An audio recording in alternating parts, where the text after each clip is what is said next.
Welcome to my porch talk. I suck at this. I suck at making videos.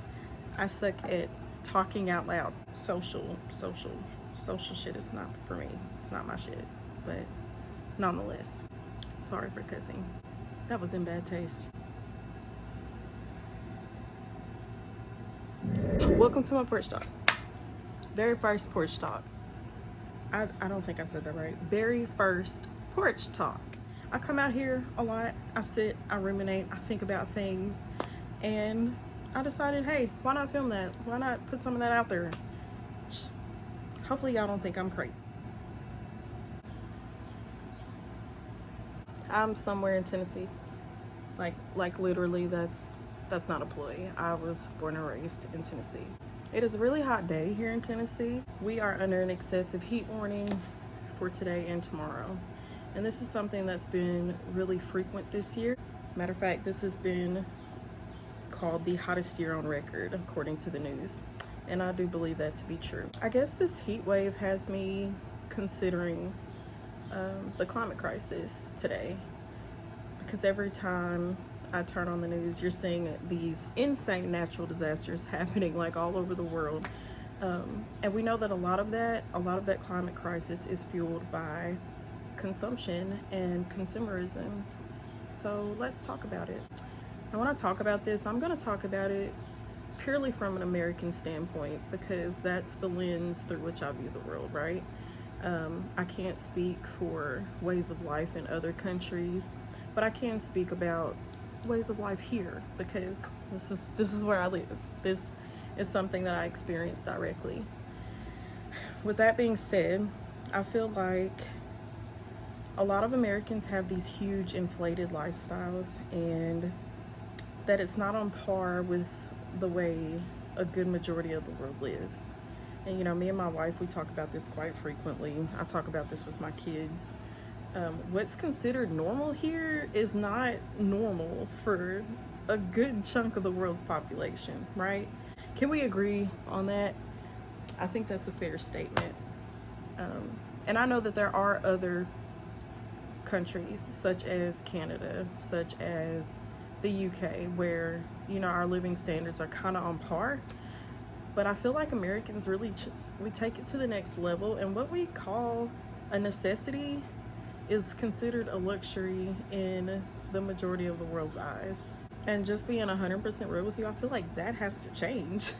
I feel like, you know, in light of current circumstances with the climate, with consumerism, we need to start having those uncomfortable conversations. And I feel like we need to start getting comfortable with being a little uncomfortable, period. Now, if you watched my previous video, you probably saw that this is the first time in my 36 years of life that I am without a car. Now, full disclosure here, I do share my household with 2 adult children with my wife, and there are cars in our household, but this is the first time that I personally have not owned a car. I have recently made the switch to an e-bike.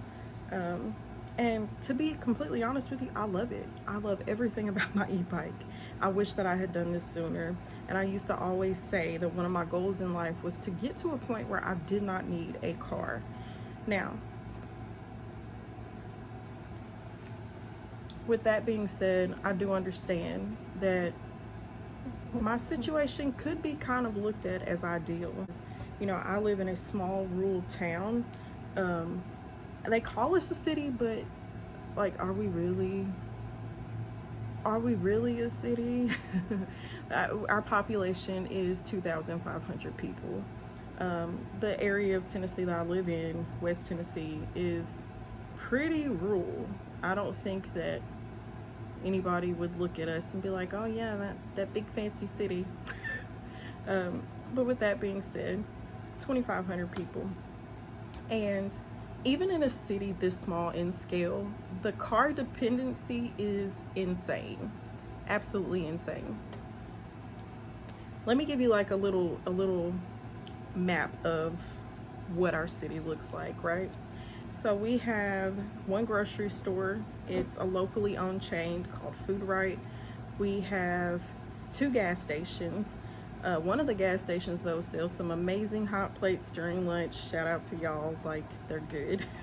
But also we have a Dollar General.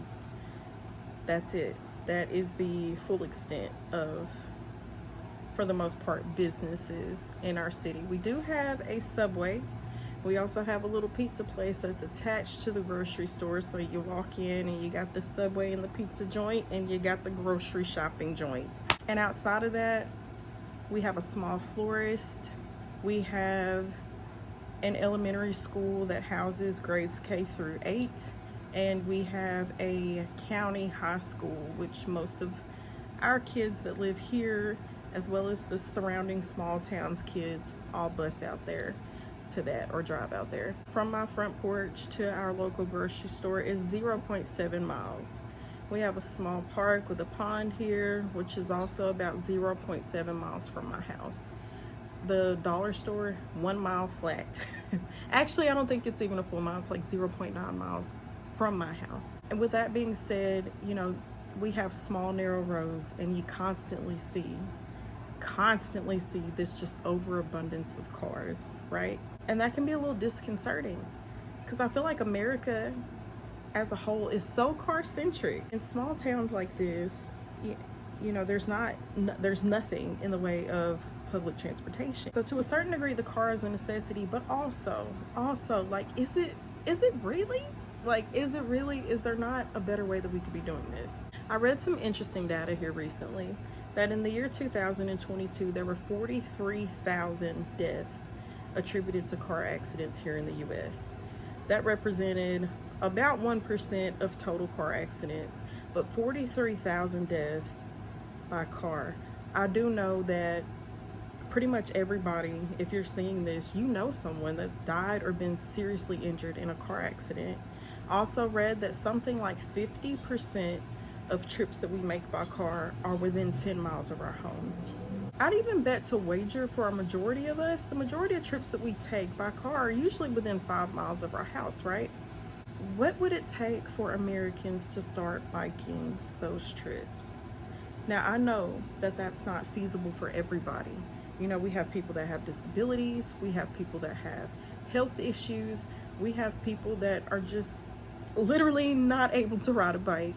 And I'm not really speaking to them, but for those of us who are able, why are we not making more of an effort to do that? And I know that, you know, safety is a huge thing, because unfortunately, with the US being so car-centric, the majority of us simply do not have access to bike lanes. And everything is so spread out, and, you know, merging or riding with a high rate of traffic can be a terrifying thing. But like, what are y'all's thoughts on that? Is it possible? Walkable cities, bikeable cities, or just more inclusive infrastructure where you're able to walk, bike, train, bus, whatever the case may be, as well as drive. What are y'all's thoughts on that? Are you a person that bikes? And if so, you know, what are some lessons that you would pass on to someone that's just getting into that? What have been some of your biggest barriers? Like, let's have a discussion about this, because I feel like at this point in time, it's really important. We are all aware of the impact that cars have on climate change. And we are also all aware of the impact that cars are having on our pocketbooks, on our wallets, okay? I read that the AARP is estimating that the cost of ownership for a car over a year is over $10,000 now. Let's break down that $10,000 a year cost, right? Because you're looking at your car insurance, your gasoline, you're looking at your maintenance, your repairs, your tires, you're looking at oil changes, you know, all the things, registration, all the things that comes with owning a car. That is so expensive. What are we doing? Why is this not more of an urgent discussion? And not only that, but you know, when you think about the cost, not just to our pocketbooks, but to society as a whole, with infrastructure that's built for cars, it's so costly just all the way around. I feel like we can make a change. We can do better. We can be better. And I feel like the time is now. The time is now to be having these discussions and to be making lifestyle changes. Also, something further about my situation. So I live very close to my job. My job is 3.1 miles away. It takes me about 12 minutes by bike.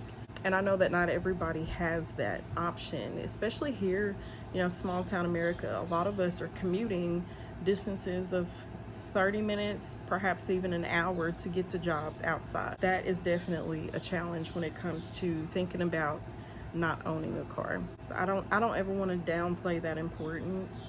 I think that is a valid part of the conversation that we should be having. I've been very fortunate to not have a car payment for many, many years, especially right now with things being as tough as they are economically for the average American. Like, we should rethink this. So anyway, that's my little porch talk moment for today. I really am curious to see how other people feel about this issue. Have you considered biking? Have you considered walking or using public transit if that's not something that you've already been doing? Let's get that conversation going. Let's get that ball rolling. Let's talk about it. I'll see y'all later. Catch me somewhere in Tennessee.